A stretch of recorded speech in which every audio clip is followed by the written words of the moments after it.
By saying how grateful I am that we are here on the land of the Hawaiian people. And I'm very, very happy to introduce my colleagues from the University of Victoria for the first talk this afternoon. Trish, Rosborough, chuutsqa, Layla, Rorick, and Urbanczyck are speaking about beautiful words, enriching language revitalization through understanding linguistic structure.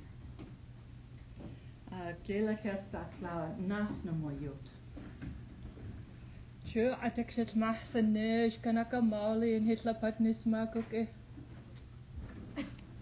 Ki nuuc gada gaiukinlach eda Hesquiaht. He glegensu he chuutsqa. True, I lutma klash tlatla kla Kwakwa supish tlatla kol.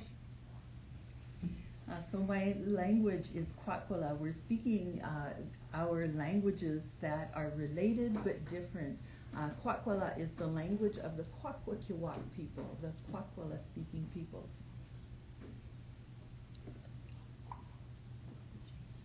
True. Another term that we will be using on the second line is Hesquiaht.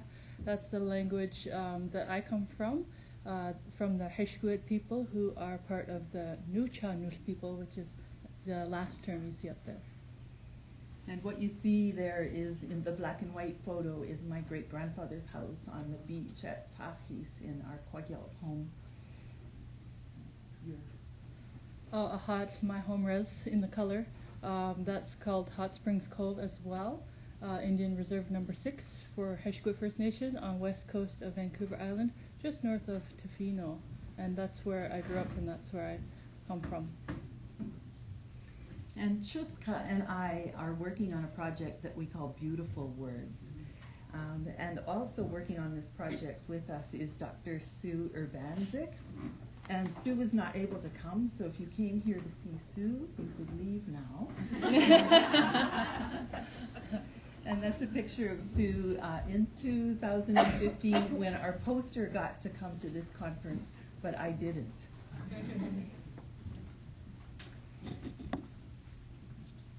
So this is a map of the territories. Our languages come from the coastal area of British Columbia. My language, Kwak'wala, from the north end of Vancouver Island and the adjacent mainland and the small islands in between.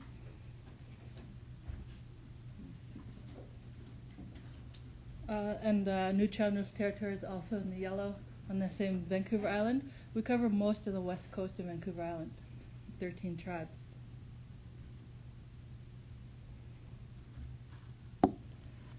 Our languages, as we mentioned, are related because we belong to the same language family, which was named after a Nuu-chah-nulth word from my language, wakw, which is a word of giving thanks to Creator. So I pronounce it wakashan. I know that I hear people saying wakashin and everything, but it always brings me into a place of being grateful. So wakashan family has these related listed languages, but they're not mutually intelligible. Kind of, as Trish was saying, English and German are in the same language family, but you wouldn't be able to easily speak between the two. So both our languages, like many of the languages in British Columbia, are considered polysynthetic. So this is Sue's contribution. I should say that Sue is the linguist collaborator on our grant. And so polysynthetic languages can express complex meanings and ideas via a single word. And those units of meanings can encode a rich array of lexical and cultural meanings. For me, that's what the Beautiful Words is about, is the literal understandings that we can have in these rich words. And we can also use those morphemes as building blocks of the language. And a key feature of polysynthetic languages is that they have a high ratio of morphemes to words.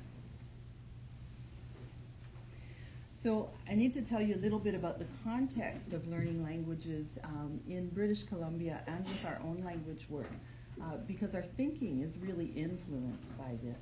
We really value communicative models. So our belief is that you cannot create new speakers without those people speaking, that speaking is essential, and we privilege that.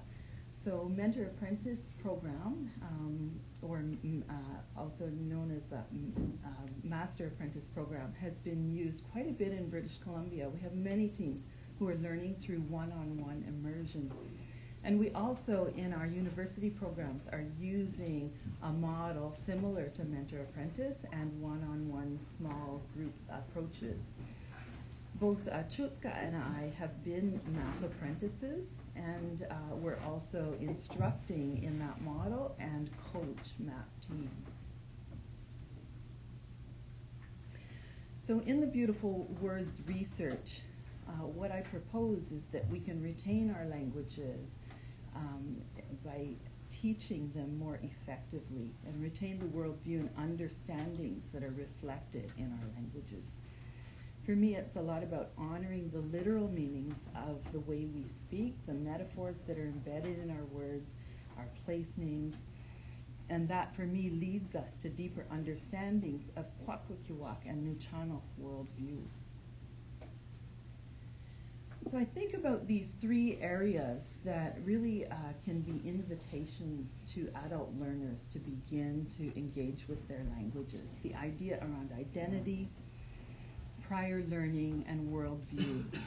Those three areas can invite people in, and so we'll talk a little bit about that. The idea around identity, and this is one place where we sometimes use rote memory to begin our language work. But although that's a window in, we wouldn't ever say that rote memory is the way we become speakers, but it is a good beginning. And through that identity, so we recognize that speaking our languages is an identity, both an identity builder on the inside. It strengthens our identity about helping us to know who we are, where we come from. But it's also an outward expression of our identity. So learners will often, the first thing they'll want to learn is how to introduce themselves, how to be able to say where they come from. So we think about our precious children and names that we give them and how we can use these as a window into language learning. My granddaughter's name, wakw, was my late mother's name and was given to my granddaughter by my grandfather. And wakw is really quite a beautiful name, and if you think about the morphemes and how that word is constructed, wakw is dog. And when you put those endings on it, wakw means that my granddaughter is a dog owner. And so who's the dog? We're the dog. So because our children are so precious, we give them these names that mean that, you know, my granddaughter is the one who owns me, that she is my master. And the second name you see on there is Nuu-chah-nulth. That's the name of our second son, and we had quite the heated discussions when he was growing in my belly about what we were going to name him. And of course I won on the Nuu-chah-nulth side, but to be safe we gave him the middle name Stephen, because my husband really had the argument, what if he's not into language? What if he decides that he wants to, you know, get a job or something and he needs to use that English name? So okay, we're going to have our safe middle name there. His middle name's going to be Stephen. We're not going to tell him anything or direct him, but if he decides that he wants to be called Stephen, we'll just listen to him. So he's 6 years old now, and he was at school last week on Thursday. A new teacher came in, was teaching them about Nuu-chah-nulth language sounds of the alphabet. And he came home and he said, oh, I'm tired of being called Datus. I really want to be called Nuu-chah-nulth.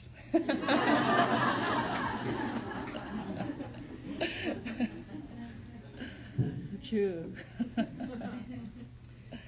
So prior learning, I think about the prior learning that language adults bring into language work. And what that is for me is those terms, and it can be words or sometimes it's morphemes, that continue to be used in our communities even by people who are not speakers of the language. They wouldn't say they speak the language, but they use these words in morphemes. And so in my community, one of them is zi, which means big, and one of them is bidu, which means little. And so in my family, people refer to my sister, who's tall, as Maxine zi, and my cousin, who's little, as Maxine bidu. So those prior learning pieces can function to show people, oh, you already know how to use some of the language. It's also really interesting to me that people use those correctly. Even though somebody might say Big Maxine, the way Kwak'wala would construct that is to put the big on the end of Maxine. And so people do that correctly.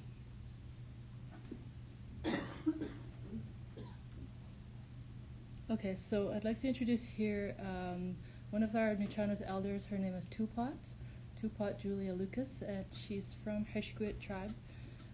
She's going to be introducing a talk about our inner feelings and the way that we relay what's happening in our spirits.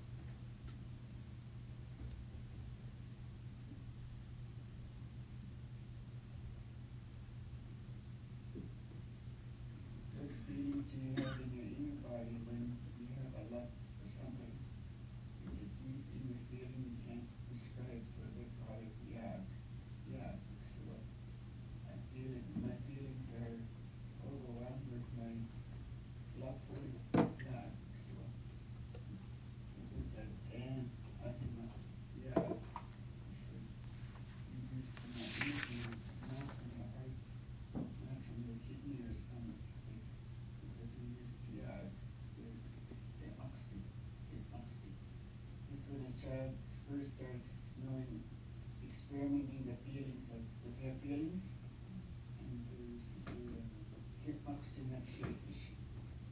child has now experimenting the feelings in his body, in his heart. Yeah, that's kʷiiʔath. My feelings are good. My feelings are happy.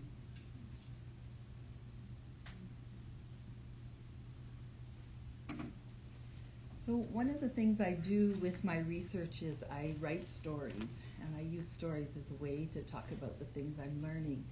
So I'd like to read you a story that tells you a little bit about using lexical suffixes. The story is called kʷiiʔath. We're learning about lexical suffixes in class. I've come to class to learn Kwak'wala, and I also find myself learning the language of the linguists. I'm a little intimidated by these terms, and just like I have a fear of making mistakes when I attempt to speak Kwak'wala in the presence of speakers, I feel apologetic speaking the linguist's tongue. Elder Bobby Joe often reminds us that it's okay to feel uncomfortable. Discomfort is a part of learning. I'm on a treasure hunt for lexical suffixes, systematically going through pages of Hunt Boas materials. I wonder if George Hunt ever imagined what would become of his work. Would he be amused by the thought of his great-granddaughter using these texts to learn Kwak'wala? I find amas to cause, ema to play, bultla to pretend, and then gila to make. I recognize gila because Kwak'wala speakers sometimes attach it to English words. The next class, I check the suffix gila. I start with words from the Hunt Boas texts. How would you say to make glitna? I asked Bobby Joe. His response, glitna gila, is consistent with the Hunt Boas texts. How would you say to make tea? I ask. Digila, Bobby answers. I try several more phrases using the suffix gila with the goal of building a little lesson around making tea. And then, to test my memory of Kwak'wala speakers using gila in conjunction with English words, I asked Bobby, how would you say to make toast? Toast a gila, he says. Tishkosh is one of the very few words that I grew up knowing because my dad would say it to us whenever we had a dirty face. He'd say tishkosh. And so we thought about this word and how it uses the ending osh for face. And in school, we're delivered, messages on body parts. We get to name the face, the body parts, and so we're thinking of ways that in our language family, we refer to the parts of our bodies with certain endings. With hesluuth, the ending is uth. With hand, the ending when you're referring to your kukkuniksu, your ending is actually nuuc or ink, and so on. So you'll have different endings when you're talking about different body parts. So we thought about, words that would use the oath ending, and, we thought of like tlehchakuth, I'm blushing, chamashoth, I'm a person who likes sweets a lot, I eat a lot, I'm a chamas face, like a sweets face. And so that was our thinking along those, around sishchot, using a word that is already in the vocabulary, and then building on that. Skip that one. All right, and we're on to umłk, Harry Lucas. He's going to deliver a message about Klapshik. Oops, sorry. This one? Oh, this one. Yeah. True. Kwakwa. Klapshik means to be pointing both directions. And in my mind, when I klapshik, I'm talking about our language is not one direction, it's many directions. It's this way, many ways, and this way, many ways. And I'll give an example of one of our words, our famous words. Yak is here, we're down here with yak. To a group of people it might mean pain, and meanwhile to another group of people it means love. And when you're dealing with pain and love at the same time, you could say, oh, matsakatiyak, Thomas, you're talking to the people, giving them how we are supporting you with love and sharing your pain. That's what tapa means. There might not be people that agree with me, but that's the way I was told by Utrash, who was from kʷiiʔath, this Chinikina, Moses Smith. So this was umłk's response to having worked for over a decade in a position as a translator where he was consulting with a lot of linguists. He was always put in a situation where he felt uncomfortable about building the grammar word lists. And I recently worked on a grammar with him that had a similar format where you find a root and you work on lists and lists of it. And so what he wanted to really convey is that with our language, you want to be diverse. So if you take the word chamas for sweets again, and you want to say I want sweets, you can either say mahsas chamas or chamas mahsas. You want to be diverse in your speaking and be able to cover all of the ways that you can speak from. True? So just in conclusion about what we're learning from using this approach to teaching and learning our languages is that learners and speakers really appreciate and get an opportunity to appreciate the language in perhaps the same way one might be guided and taught to appreciate art.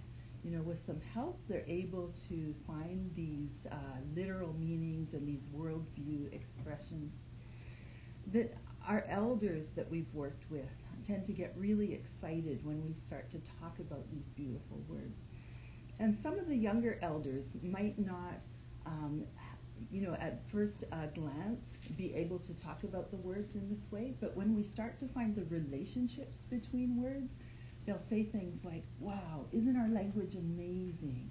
Or, our language is so descriptive. Everything we talk about describes what's going on. And those are the things we don't want to lose in the way we teach and learn language. I've also learned that I really have to let go of my agenda when I'm working with elders, that if I go in with an agenda to find perhaps a bunch of lexical suffixes that are related to something, I'll lose the opportunity to hear the stories that the elders want to tell, and that's when those beautiful words really appear, is when I take the time to listen to what they've decided I need to be taught. And just one last thing, that I wouldn't want you to think that what we're doing with elders is linguistic analysis. It's not like that. We're not doing these objective looks at our words, putting them under microscopes and seeing how they work. This is more about relationship. It's about the relationship between words, the relationship between those words and our culture. And that's what we see as an appreciative, beautiful words model to language learning and teaching. We've come to the end of our presentation. We did skip a video, if anybody's interested, but we're moving into question period. Thank you.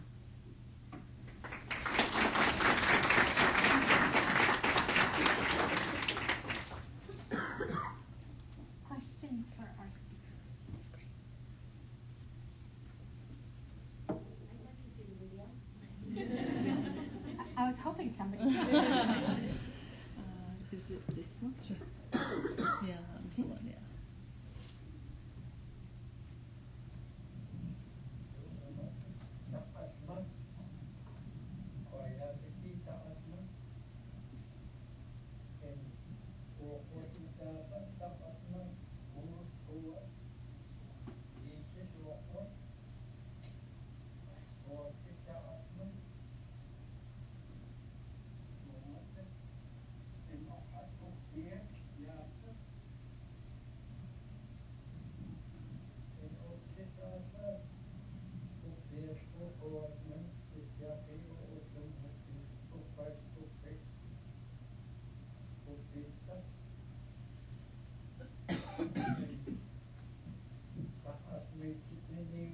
We become the kings of the people that need that support. That's why we say we give giving that cane to this person. It's not saying I'm giving him a cane, but I'm giving him a support that they need. You can use it in very sentences. And the person you're speaking to, or you're speaking to a group, they'll know what you're talking about if they understand how you put the sentence. That's what that means. He said ta'as mitich. We turn into the walking sticks of the people. And the beginning of the word ta is the root, and it actually means that it's touching the earth. So thinking of other words that use the same root, as ta'asma, we have ta'ish with the indoors ending on it, the ish ending, which we have in common between both of our languages. And ta'ish is really a vision of somebody who's so sick that they're lying indoors. They don't even have time to twist and turn to get comfortable. They're not even kʷiiʔath. They're not twisting around like a cat when they're going to bed. They're just ta'ish. And also ta'inwa, the back of the leg, the part that connects you to the ground. And it's quite a beautiful concept as well, because when you're offering somebody that ta'asma, you're literally grounding them and connecting them to the earth, and that's the support that you're providing to them.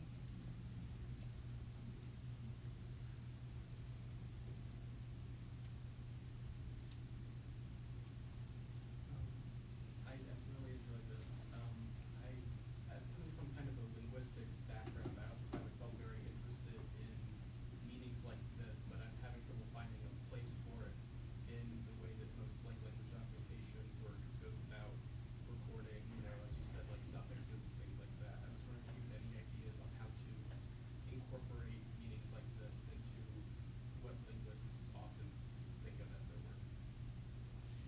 Yeah, one of the things that comes to mind for me is when I first started learning my language. So I don't come at it from a linguistic perspective. I'm an educator and a community member. And what I noticed was really strong speakers, like my late grandfather, had an appreciation for these parts of words. And he would tell me things like, just out of the blue, he'd say, when you hear this word, it means you're vomiting. But when you hear this word, it means you're being vomited out of the big house. Because our big house is mapped to the body. And so my grandfather had that knowledge, and then I would see linguists come and have this knowledge, but it would never get to the learners. So I think, rather than tell you what a linguist might do with it for looking at these words, I would think about what a linguist might do to share this knowledge back to the community, and to share it back in ways that, again, don't objectify the language, because I see people hate it when you start, not everybody does, but some people, elders and learners, really don't like to see our violence being done to our language and it being chopped up. But if you can approach it through those relationship ways and share those, did you notice that this suffix occurs in all these words? Isn't it interesting how those are connected, but without putting the language under a microscope? Even though you might do that in your own work. And I have to admit, sometimes I do that in my own work. I'm doing this analysis and looking at how words work, but I would never bring that to my Tuesday night language group. That would just turn them off.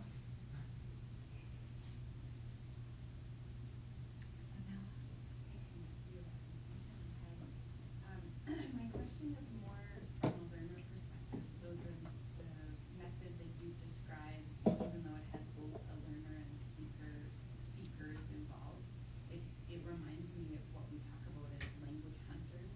As language learners, where we go out and we seek and we find and we do what we need to do.